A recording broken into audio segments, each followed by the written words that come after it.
Hi everyone, I'm Sharon and welcome back to Just Listening. In this video, the final filter that we're going to be looking at, we're going to look at the ways in which ego affects how we communicate with each other. This is my personal favorite because we all share this one in a huge way. All of us are all day long challenged by what I think of as our internal wounded puppy, this little part of ourselves which somehow gets in the way and surfaces sometimes with teeth in our interactions and prevents us from really understanding each other. So we're going to look at the ways in which ego affects, and it's largely unconscious. We're not aware of this at all. So thanks to Eckhart Tolle, I love his 9 unconscious manifestations of ego. You can find them in his excellent book, A New Earth, and you have a much better explanation of them there than you're going to get here. But I just want to run through them really quickly as a way of lifting up to our conscious level the ways in which this impacts our communication and our ability to understand each other. There's an expression, a consciousness raised cannot be lowered. So from now on, it's a decision of what to do about these behaviors when you notice them in yourself. So Tolle describes 9, and we're just going to run through them really quickly. The first one is desiring, seeking recognition for something you did. We all want people to say thank you to us and to be approved for what we do. That's the first one.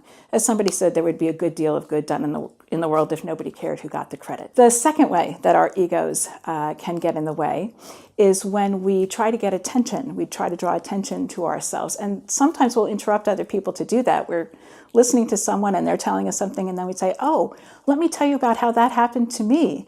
And that's not empathy, although we think it is. We tell ourselves it is. It's ego. It's not empathy at all. The third thing is giving our opinion when no one has asked for it. Whose opinion do you ask?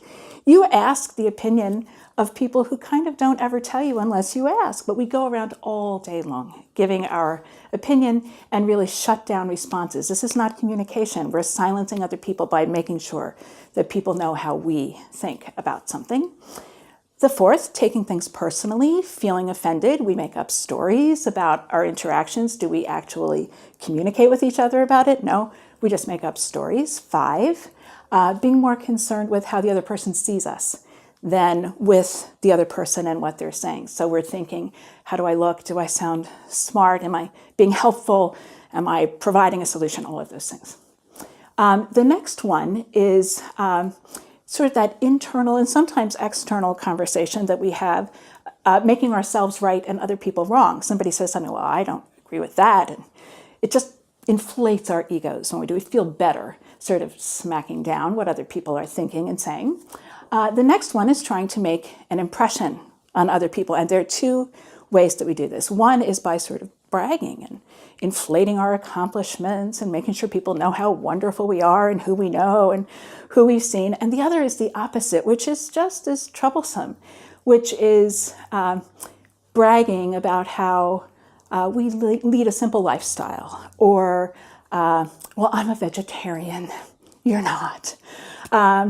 Anything that we use to brag about ourselves. Oh, well, I was not born with a silver spoon in my mouth, because that makes us feel superior to another human. It doesn't matter what the content is, it's the motivation behind it that is sort of problematic. And the final ego manifestation that Tolle talks about, and we can all relate to this in these times, is having an angry reaction, an overly angry reaction to something, just so people know that we disagree. Now, think Facebook, Twitter, all of those comments, the conversations that we have, all of this anger that has erupted. It really makes us feel better. That's why we do it. See, I'm not you. I'm separate from you. I'm better than you. All of that angry reaction. So those are the things that Tolle has described, and read his book. You can hear more about them. But think now for yourself which of these you engage in. I can guarantee you that at least for the next week, you're going to notice these behaviors in everybody else. That's the easier thing to do. Think about yourself. When do you use these? How do you use them? What hooks you?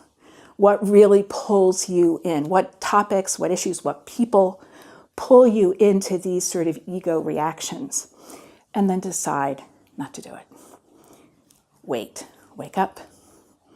Be aware, intend to understand, be thoughtful and reflective, not reactive. No, you do not know. Practice, practice, practice with yourself, with each other, and have fun with it. Enjoy, be gentle with yourself. Do this every day, and over time, you'll get really, really good at this, and all boats will rise because of that. So thank you. Thank you for just listening.